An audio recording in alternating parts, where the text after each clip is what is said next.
Apocalipse capítulo 2, versos 1 a 7. Queridos irmãos, antes de nós lermos o texto, quem já viu um bebê reborn aqui? Está em alta, não está? Quantos já viram? Muitos já viram um bebê reborn. O que são esses bebês? São bonecos extremamente realistas. Parecem bebês de verdade.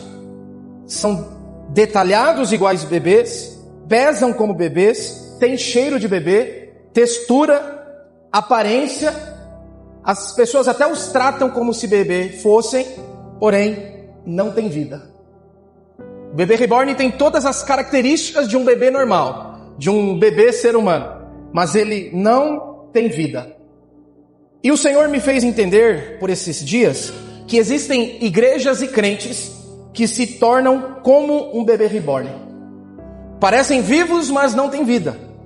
Carregam aparência de avivamento, mas perderam a essência. Fazem barulho, mas perderam o fogo. E foi exatamente isso que aconteceu com essa igreja que nós vamos ler aqui em Apocalipse capítulo 2, dos versos 1 a 7, a igreja de Éfeso. Então redobre a sua atenção, nós vamos falar sobre o tema de volta ao primeiro amor. Está escrito assim: ao anjo da igreja de Éfeso, escreve: isto diz aquele que tem na mão direita as 7 estrelas, que anda no meio dos 7 candeeiros de ouro. Ele diz assim para a igreja de Éfeso: conheço as tuas obras, o teu trabalho e a tua perseverança. Sei que vocês não suportam os maus, que puseste à prova os que se dizem apóstolos e não o são, e descobriste que eram mentirosos. Versículo de número 3 está escrito: tens perseverança e por causa do meu nome sofreram, mas não desfaleceram. Verso 4: tenho, porém, contra ti que deixaram o teu primeiro amor. Tenho, porém, contra ti que deixaram o teu primeiro amor.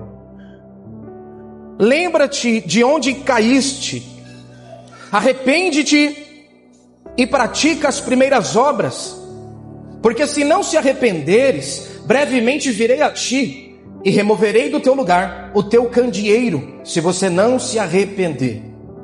Tens, porém, a teu favor que odeia as obras dos nicolaítas, as quais eu, Jesus, também odeio. Quem tem ouvidos, ouça o que o Espírito diz às igrejas. Ao que vencer, darei o direito de comer da árvore da vida que está no paraíso de Deus. Gostaria de enfatizar novamente o verso 4 e 5, principalmente a parte A do verso 5, onde está escrito: tenho, porém, contra ti que deixaste o teu primeiro amor. Lembra-te de onde você caiu, arrepende-te e pratica as primeiras obras. Feche seus olhos, vamos orar.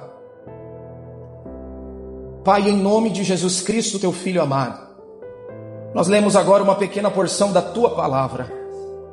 Vimos aqui, Senhor, uma igreja irrepreensível do ponto de vista doutrinário, apologético, mas o Senhor tinha uma denúncia a respeito dessa igreja.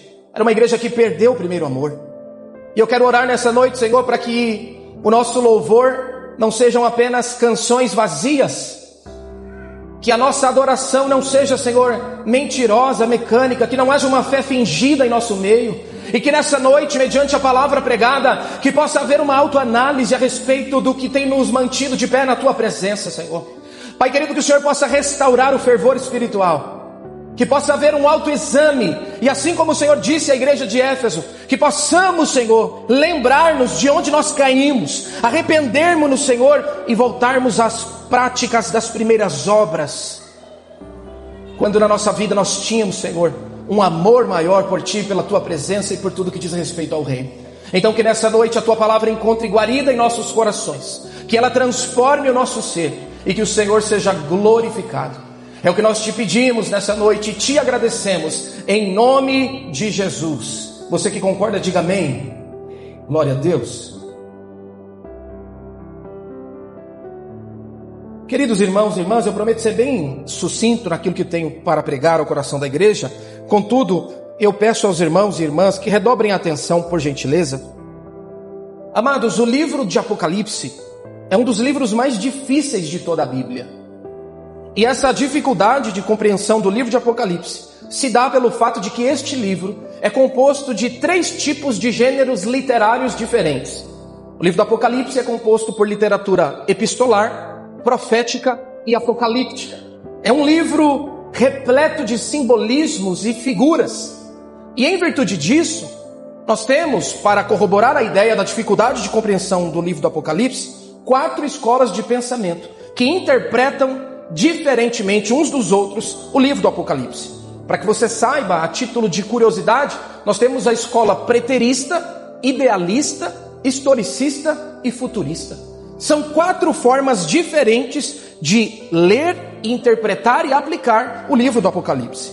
A escola preterista, quando analisa os capítulos 4 de Apocalipse em diante, entende que são eventos que foram cumpridos nos primeiros séculos. Então, se uma frase resumisse a linha de interpretação preterista, seria a seguinte: já aconteceu o Apocalipse.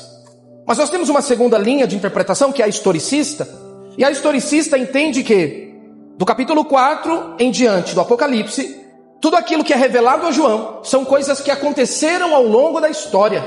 Por isso, a linha de interpretação chamada historicista, porque diz respeito a eventos que ocorrem ao longo da história.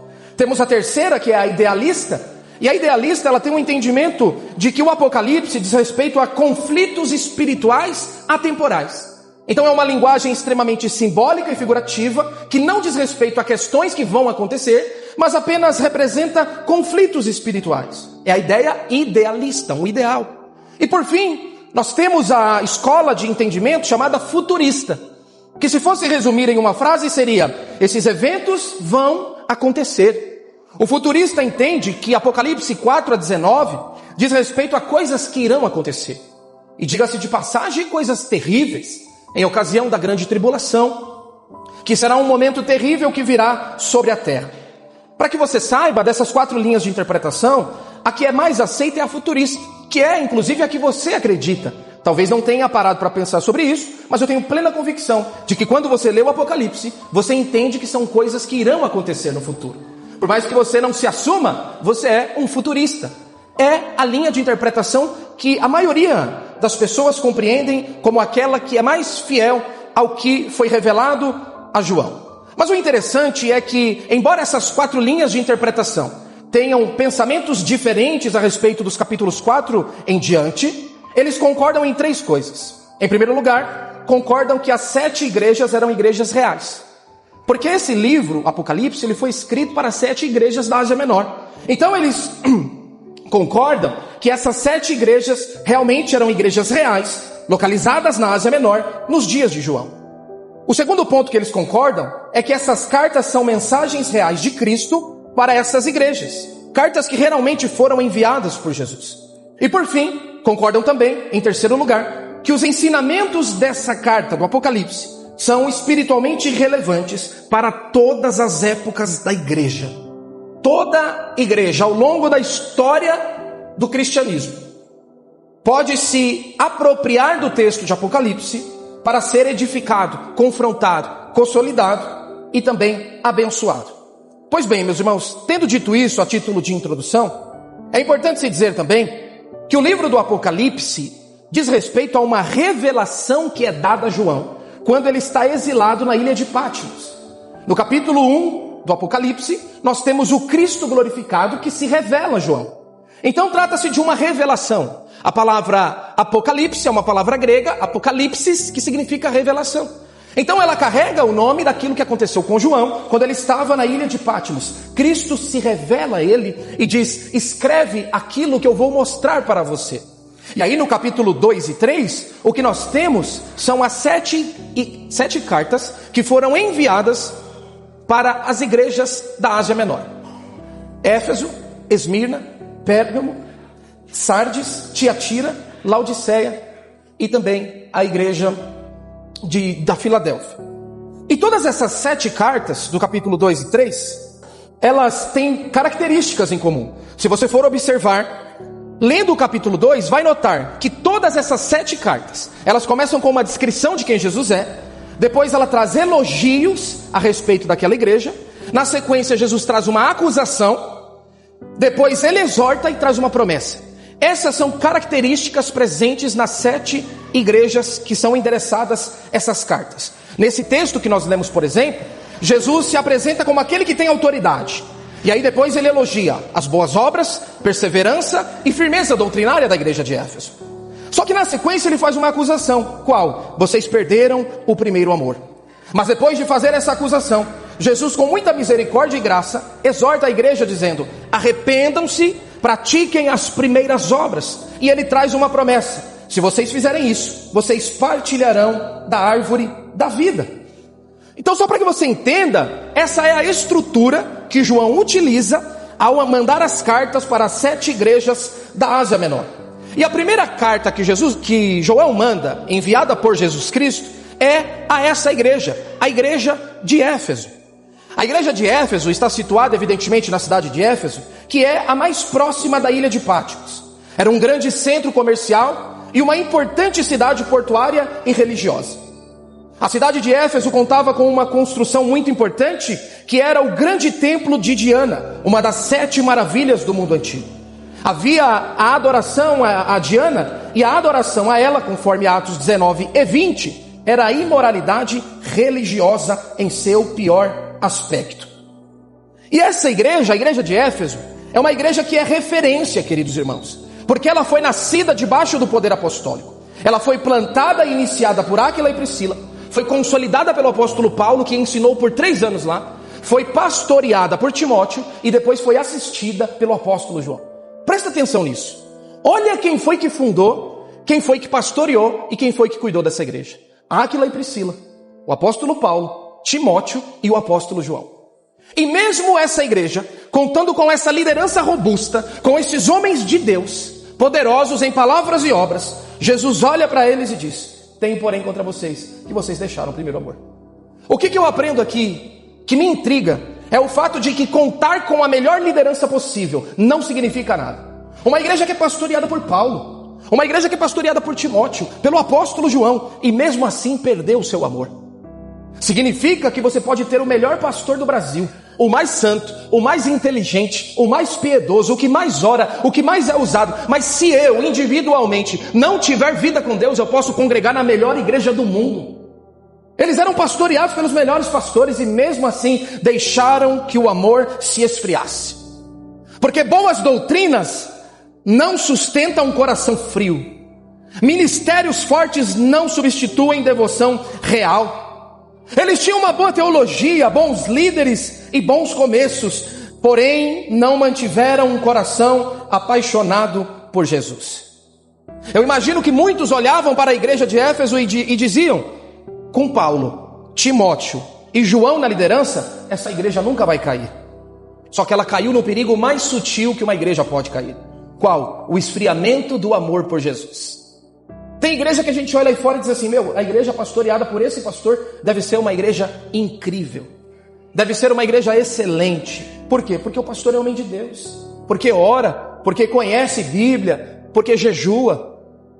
E é claro que a liderança ela vai refletir na sua igreja local, mas não significa que todos que estão ali vão ter a mesma vida que a liderança tem. A igreja de Éfeso é uma igreja ativa, ortodoxa, vigilante, mas fria. Então o maior perigo da igreja de Éfeso não é a heresia. O maior perigo na igreja de Éfeso é uma rotina espiritual sem paixão. O maior problema da igreja de Éfeso não é falta de conhecimento bíblico, teológico, apologético, não. É falta de amor por Cristo. Perdeu a essência. Não era um problema de estrutura, era um problema de coração. O problema da igreja de Éfeso era um problema de coração. Só que nós precisamos entender o seguinte: essa aqui não é uma igreja, não é uma carta mandada para uma instituição. É uma carta profética que revela níveis espirituais de crentes também. Porque é fácil olhar e dizer: a igreja de Éfeso era incrível, mas tinha esfriado o amor. A igreja de Éfeso revela, irmãos, muitas vezes, o nível de espiritualidade de muitos crentes nos dias de hoje. Então congregar na melhor igreja do mundo não significa nada, porque não é sobre lugar, é sobre coração. Você pode congregar na pior igreja do mundo, se você tem vida com Deus, você não vai ser um crente frio, apático, gélido, religioso, porque não depende do altar para ter vida com Deus, embora seja importante a pregação, o ensino, o discipulado e a consolidação. Mas de nada adianta se nós não nutrirmos uma paixão real por Jesus. Esse é o problema da igreja de Éfeso. Então a igreja de Éfeso é uma igreja forte, vibrante, atuante. É uma igreja que tem zelo, tem doutrina, tem resistência. Quem olha de fora diz, é uma igreja incrível. Mas Jesus, aquele que anda entre os castiçais, aquele que vê o que os olhos humanos não veem, diz, é uma igreja ocupada, distante, ativa, porém fria. Quem passa na frente diz, é a melhor igreja do bairro. Jesus diz, é uma igreja fria. Me empolguei, quase derrubo o copo.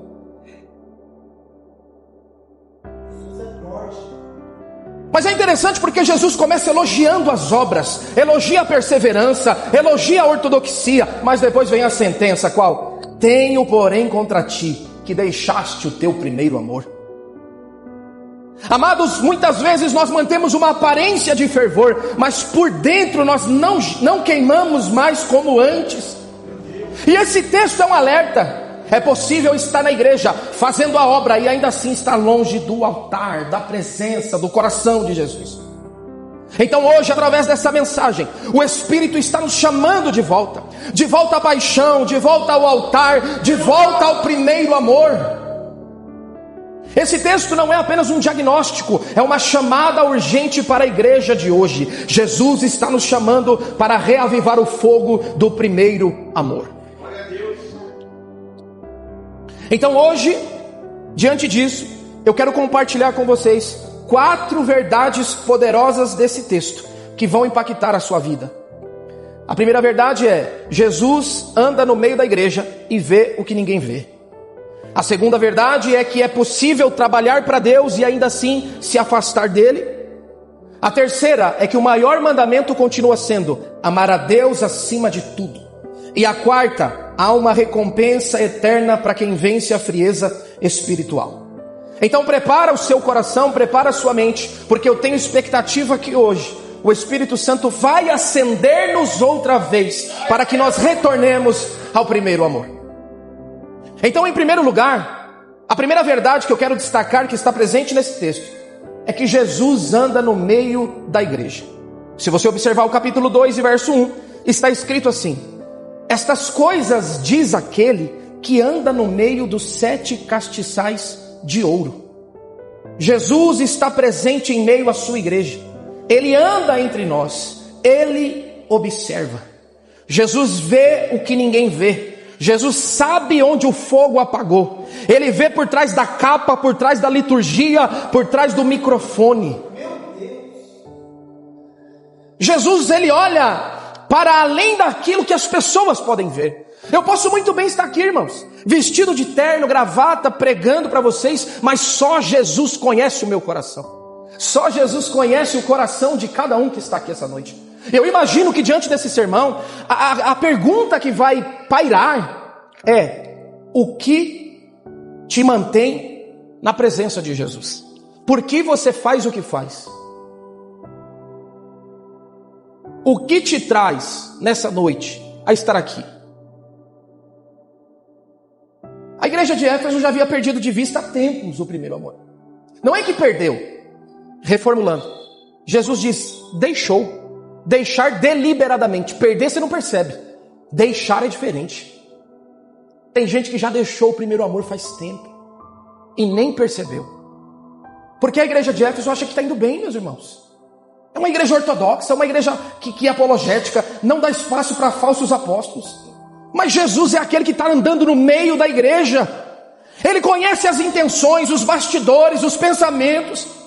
O que impressiona homens pode envergonhar-nos diante de Jesus. E ele está aqui essa noite. Ele não vem só nos cultos com agenda cheia, ele vem onde há coração queimando. Adoração vazia de paixão é barulho sem glória, meus irmãos. Tem culto que tem programação, mas não tem a presença. E se nós quisermos avivamento, nós precisamos reacender o altar secreto, aquele que ninguém vê, mas Jesus conhece. Aleluia, Deus.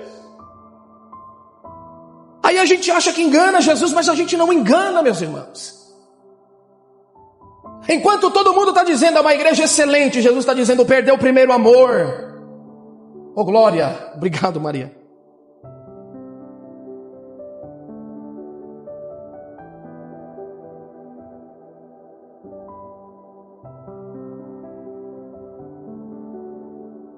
Se Jesus rondar hoje, nessa noite, o meu coração e o seu, meus irmãos, as nossas motivações e intenções, o que será que Jesus vai encontrar? Eu digo sim, mas é uma realidade. Ele está sempre olhando para os nossos corações, para as nossas motivações e para as nossas intenções. Ele está no meio da igreja, e o que sustenta a igreja não são os holofotes, é a presença daquele que anda no meio dos catiçais. Jesus está no meio da igreja.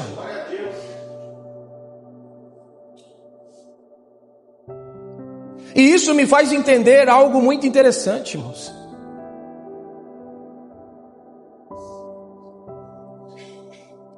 Jesus conhece as minhas hipocrisias. Eu posso muito bem viver uma fé fingida. Eu posso muito bem enganar todos os irmãos. Mas a Jesus Cristo é impossível enganar. Só que Jesus revela-se à igreja de Éfeso não como um carrasco, não como um tirano, mas como aquele que quer que a igreja volte a queimar de amor por ele. O objetivo de Jesus, ao demonstrar o problema presente na igreja de Éfeso, é com o propósito de levá-los ao arrependimento. E aí no verso de número 2, nós temos aqui uma segunda questão que é muito intrigante. A segunda verdade que esse texto mostra, presente no verso de número 2, é que é possível fazer a obra e esquecer-se do dono da obra. Jesus diz: eu conheço as obras de vocês, o trabalho que vocês fazem, a perseverança de vocês. Eu sei que vocês não suportam os maus, que vocês colocam à prova aqueles que se dizem apóstolos e não são, e descobriram que eles eram mentirosos. A igreja de Éfeso é uma igreja que está ativa, que trabalha, que prega, que combate heresias, mas perdeu a paixão por Jesus. E eu quero perguntar para você nessa noite: já aconteceu com você de pregar, de cantar, de orar, de jejuar, mas sentir o altar vazio por dentro?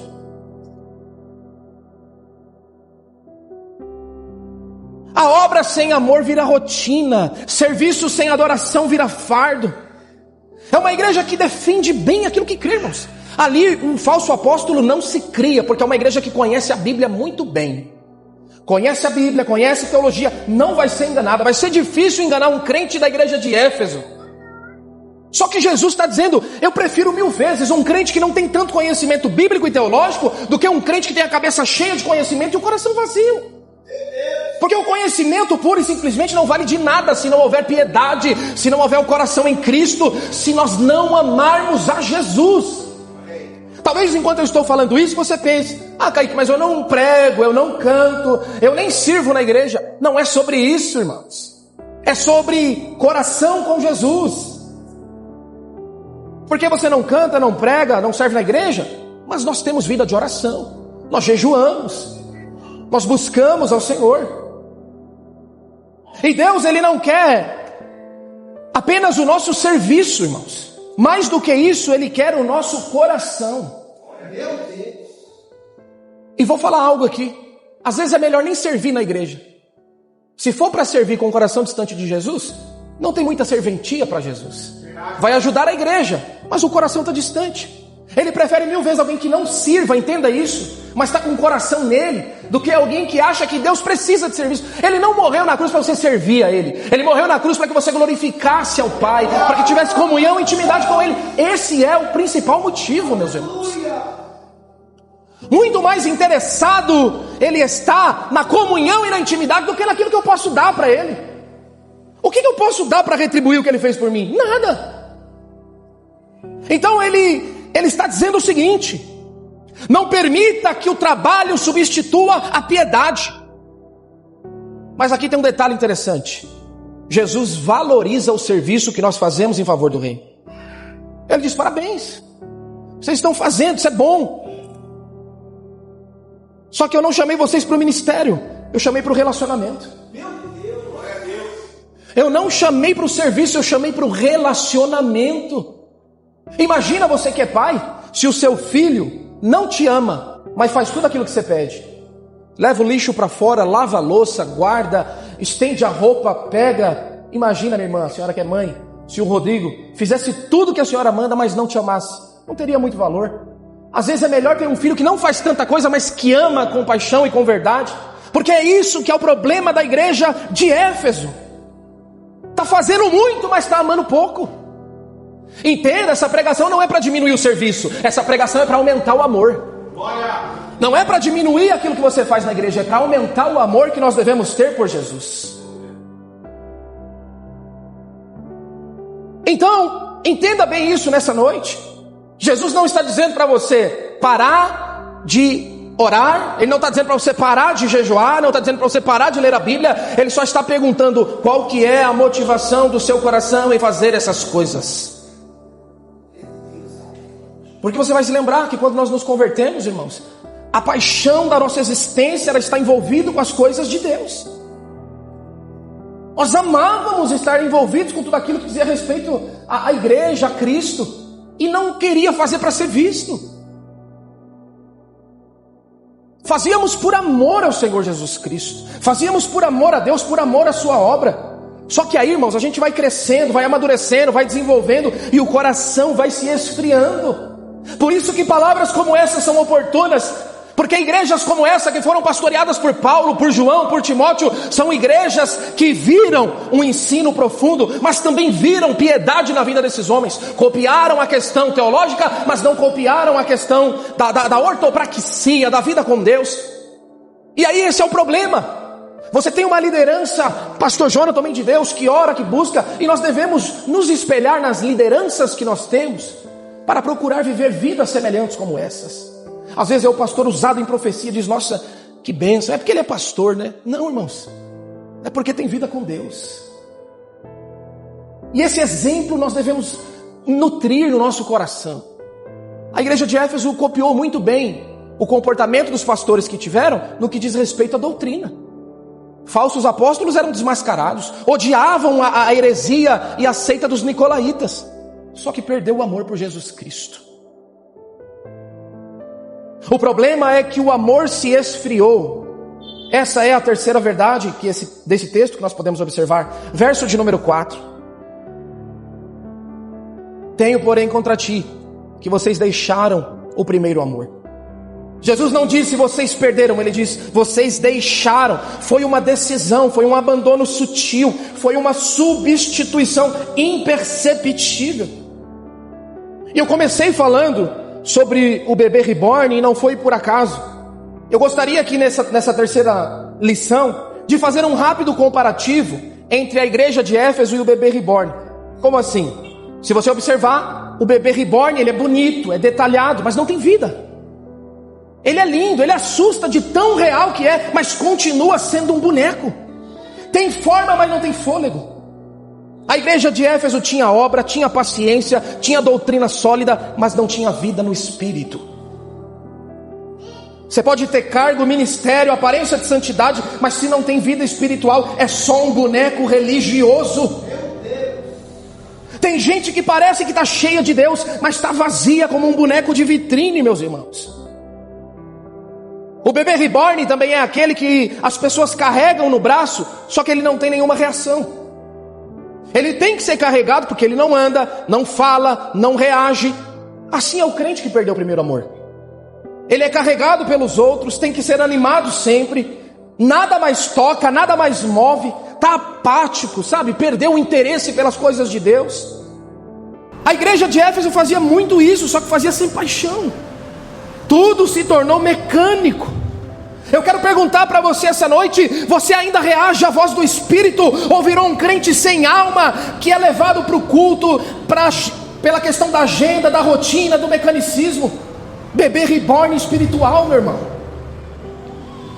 É lindo, mas não tem fôlego. Tem forma, mas não tem vida. Só que o mais interessante de tudo isso é que o bebê reborn, ele nunca cresce. Ele não desenvolve, ele não dá frutos, ele não amadurece. É bonito, mas está estagnado. Aquele bebê reborn que tem gente que já está querendo batizar, levar no médico, fazer aniversário. Irmãos, não tem vida. É a coisa mais linda, engana que é uma beleza. Tem crente que assim também engana que é uma beleza, mas não tem vida. Pastor Jonathan vai apresentar um bebê reborn aqui semana que vem. A gente não batiza criança, a gente só apresenta. Vai apresentar aqui, mas não vai adiantar nada, porque só tem forma, mas não tem fôlego. A igreja de Éfeso estava assim, irmãos. E tem crente na igreja hoje que também está assim, tem forma, mas não tem fôlego. Não vai crescer, não vai dar fruto. Tem sempre que estar sendo animado, nada mais toca, nada mais move. Mas o Senhor está dizendo nessa noite que o Espírito Santo está reanimando o crente aqui nesse lugar. A igreja de Éfeso está cheia de atividade, mas não tem evolução espiritual. Faz por fazer, mas não frutifica no amor. Isso é terrível, meus irmãos. E a grande questão é que nós precisamos crescer no Espírito. Nós não podemos apenas ficar decorando rituais. Irmãos, não dá para vir para a igreja já com a convicção de que o pastor vai começar com a palavra inicial, depois a Gabi vai cantar 3 louvores, nós vamos entregar a oferta, alguém vai pregar, a gente vai orar na hora de ir embora e vai ficar a semana inteira nisso. Nessa questão cíclica. A igreja não pode ser algo cíclico, meus irmãos. A igreja de Éfeso entrou na questão cíclica, mecânica e litúrgica, mas a comunidade cristã Getsemane, os que aqui estão essa noite, não vão entrar nesse quadro cíclico. Deus hoje vai ativar o fogo que ardia outrora em nossos corações.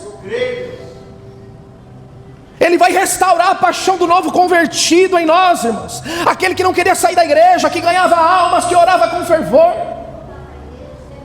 Aleluia! Nós precisamos começar a entregar adoração sincera na presença do Senhor. Nós precisamos voltar a queimar de amor por Cristo. E isso é algo muito sério. Porque o maior avivamento começa quando o coração volta a queimar.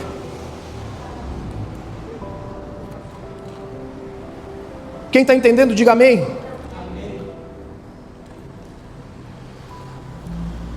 Glória a Deus. Recapitulando, meus irmãos, aqui as 3 verdades que vimos até agora, para que você entenda. Em primeiro lugar, Jesus anda no meio da igreja, verso de número 1. A segunda verdade: é possível fazer a obra de Deus e esquecer o dono da obra, verso de número 2 e 3. A terceira verdade é: o problema é o amor que se esfriou, verso de número 4. E agora nós temos a quarta verdade, verso de número 5. Ainda dá tempo de voltar. A quarta verdade desse texto é: ainda dá tempo de voltar. Porque o verso de número 5 traz aqui 3 coisas que nós precisamos fazer para voltar ao primeiro amor. Jesus diz: lembra-te de onde caíste, arrepende-te e pratica as primeiras obras.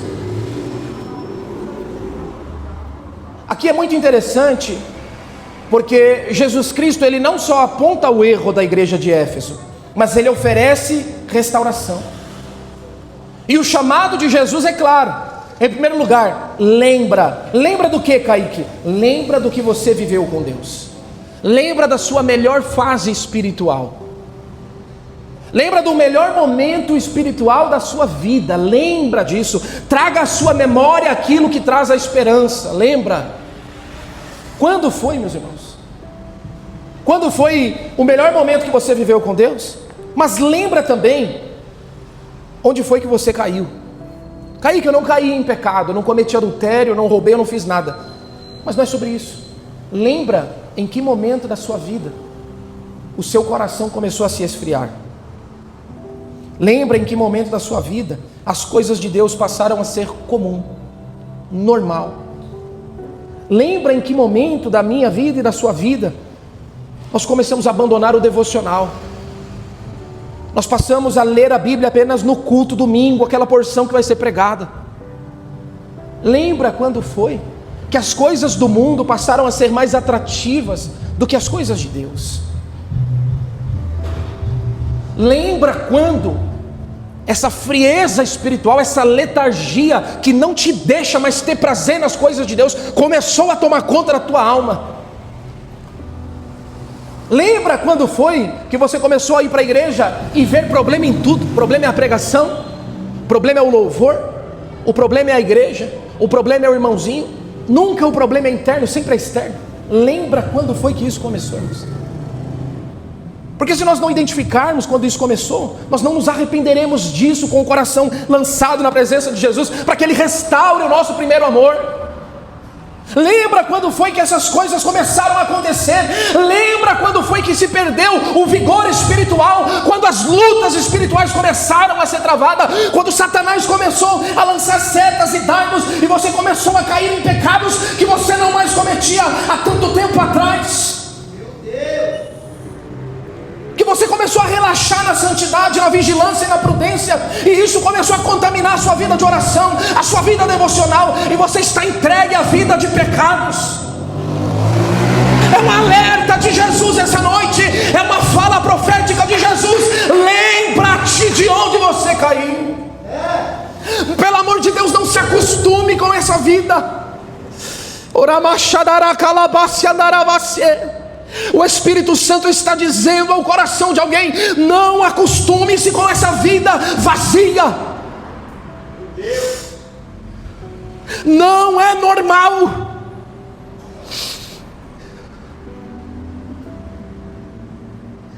Não é normal. Não relativize, não relaxe. Aumente o nível da vigilância, da prudência, da santidade.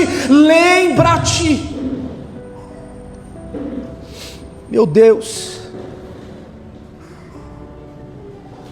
enquanto eu estou falando aqui, o Senhor está trazendo à sua mente: quando foi que isso começou? Quando foi que isso começou? Tenha saudade dos momentos que você viveu com Cristo. Sinta saudade dos momentos de intimidade e comunhão que você tinha com o Espírito Santo, em que você tinha o prazer de chegar em casa e meditar na palavra, em que não via a hora de chegar em casa do trabalho e orar. Sinta saudades disso nessa noite. É noite de autoexame, é noite de autoanálise. Lembra-te de onde você caiu.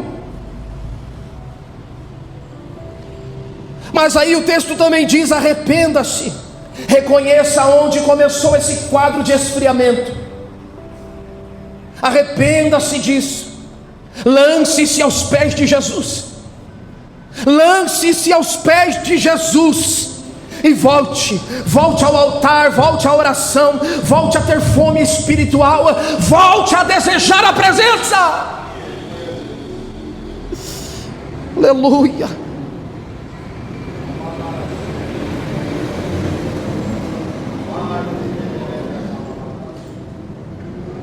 Volte a desejar a presença. Satanás está dizendo: tá bom assim, não tá bom coisa nenhuma, porque a frieza leva à apostasia, e a apostasia leva a perder a salvação. Meu irmão, desperta essa noite, não está tudo bem. Ainda dá tempo de voltar. Hoje pode ser o dia da sua restauração. O altar ainda está de pé, a porta ainda está aberta. Volte-se para Jesus. Aleluia.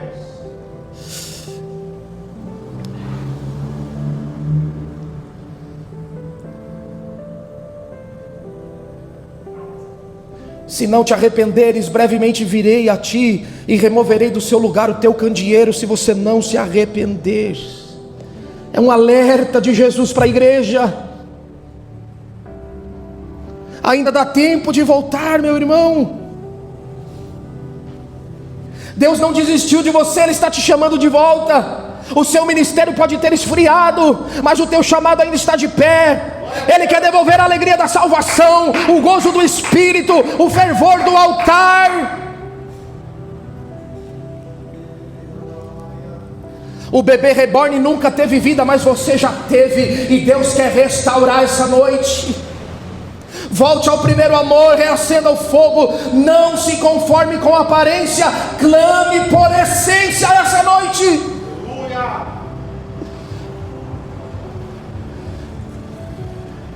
Meu irmão, não aceite ser uma réplica religiosa.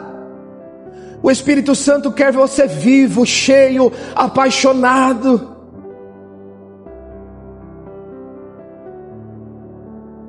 Não dá para se acostumar. Eu não me acostumo. Não é normal, não é normal. Alguns tipos de momentos das nossas vidas não é normal, não é normal. Não deixa entrar no automático, não deixa que a rotina mate a sua vida com Deus. Homem, se você deixar a sua vida espiritual ruir, a sua casa vai ruir. E isso vai começar na restauração que Jesus tem para as nossas vidas. Volte ao primeiro amor.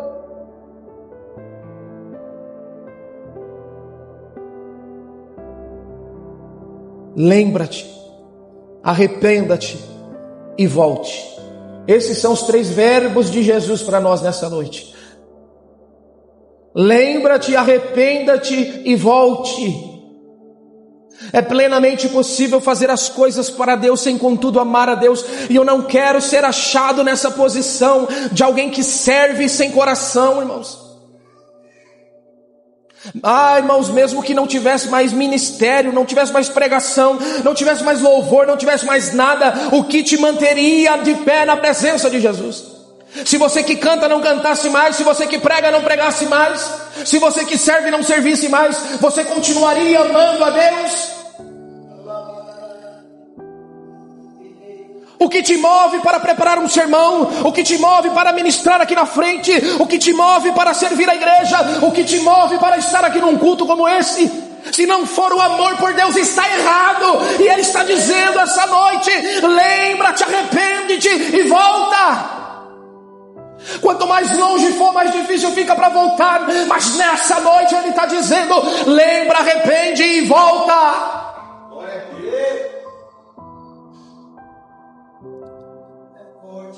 Essas são palavras de Jesus para a igreja, meus irmãos.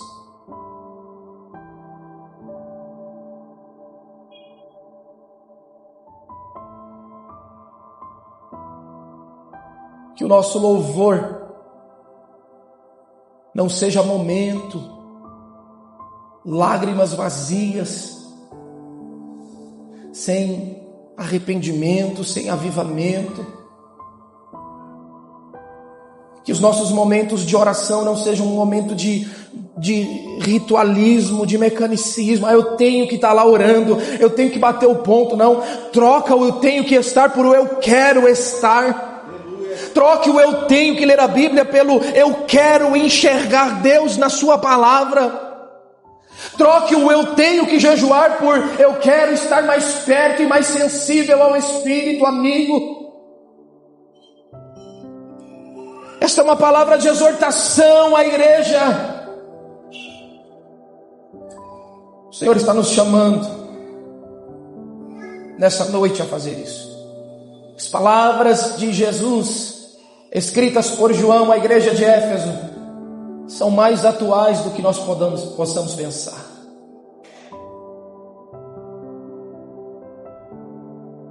Nós não queremos viver de aparência, irmãos.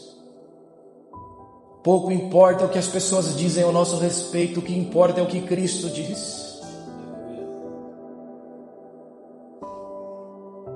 Que toda máscara caia, que toda capa caia,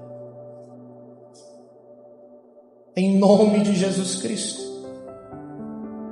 Fique de pé, por favor, eu quero orar com você.